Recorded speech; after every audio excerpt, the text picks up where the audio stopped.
Welcome to community. I'm Pastor Cameron. This is Sermons in 7, the Gospel of Mark. And so today what we're going to do is we're going to look at Mark chapter 3, verses 7 through 35. We're going to finish up the chapter today. And so just to give you a little bit of an overview as to what is happening, what is going on in this chapter, is that we're going to find 4 different reactions to who Jesus is from 4 different groups. If you look at verses 7 through 12, we're going to find that the crowds went out to seek Jesus. They went out to look at Jesus, to see who he was, and they're going to have a certain reaction. But then also, if you look at verses 13 through 19, we're going to see that Jesus has he's going to call his disciples. He's going to call his disciples. He's going to go up on the mountain. He's going to pray, as Luke tells us, and then he's going to call his disciples to himself. And then verses 20 through 21 and 31 through 34, we see that the family of Jesus has a certain reaction to him. And then we're going to look at verses 22 through 30, where the religious leaders have a certain reaction. That's where they come in and say, well, he's casting out demons by the power of Satan. And so they have a certain reaction. And so looking at this today, looking at verses 7 through 12, we find that Jesus withdrew with his disciples to the lake. A large crowd from Galilee followed. When they had heard about all he was doing, they had heard about what he was doing. They had heard about the miracles that were taking place.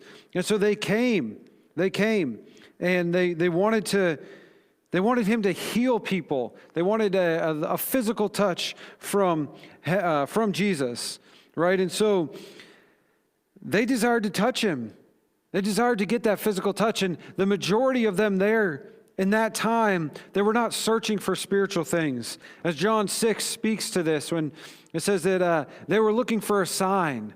They were looking for something for him to do. What could Jesus do for me today? And that's what they wanted. They were looking for a political Messiah, not necessarily a one that would save them from sin and death. But so their reaction was just maybe not as spiritual. They were just, hey, what can Jesus do for me? And so, but we look at verses 13 through 19 here, and Jesus, he appoints the 12, he calls. He says, he went up to the mountainside and called to him those he wanted, and they came to him. So their reaction of the reaction of the disciples is that they came to him. He appointed 12 that they might be with him, and that's huge, that is important, that they were with him, that these 12 men that Jesus called to his side would be with them. He's going to give them authority. He's going to give them authority to cast out demons and heal people. He's going to give them a mission to go preach. But it says that he wanted them to be with him, right? So that he could train them, so that he could teach them, so that he could pour into them, so that they could continue that work once he was gone. And we see that he called 12 different people. Right, we're not going to get into all of this, but for example, he called a zealot, a patriot, and he also called a tax collector, one who's seen as betraying the Jewish faith. And so, why? Why does he do this? So that all would be united around him. Well, in verses 20 through 21 and 31 through 34, we see the reaction of Jesus' family. Jesus entered a house, and again a crowd gathered so that he and his disciples were not even able to eat.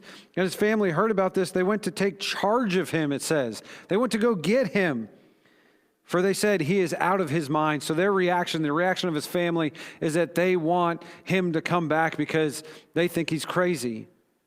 They think he doesn't know what he's talking about. And, I guess you and I would probably do the same thing if our brother was like, hey, I'm the Messiah, I'm the Son of God. We'd be like, yeah, you're crazy, right? Let's go. We need to take you.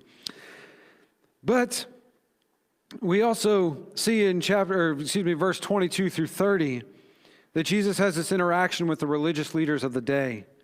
Jesus, verse 22, teachers of the law who came down from Jerusalem said he is possessed by Beelzebul, the prince of demons. He is driving out demons. So Jesus calls him over and he has a reaction. He says, hey, guess what?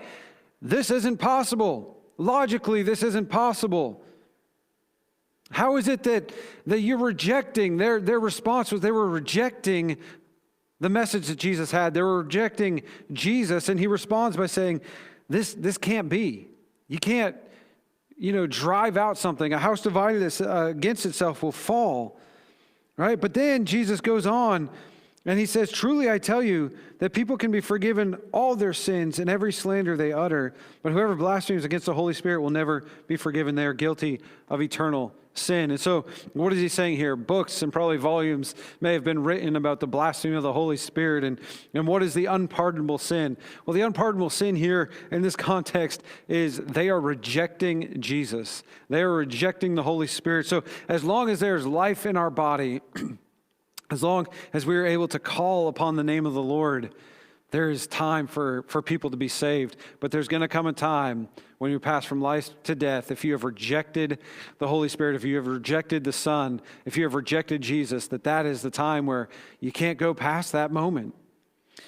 And then we find his parents come back, or his family comes back to get him, and he simply says, he draws a line here. Are you willing? Right? Are you willing to love me more? And so, in way of application today is, what is your reaction to Jesus? Are you someone who's looking but not really ready? You want him to just kind of be a miracle worker, do things in your life, but you're not really willing to give him authority. Are you desiring him daily like the disciples? And do you think he's kind of crazy and you don't want anything? Or are you rejecting him today because he threatens your sense of freedom? He threatens your authority. He threatens your life in the way of what he wants to do. What's your reaction to Jesus today? Because let me tell you, friends, that it is an eternal significance. Your reaction to Jesus has eternal significance and consequences. God bless you. Tune in next time. Sermons in 7.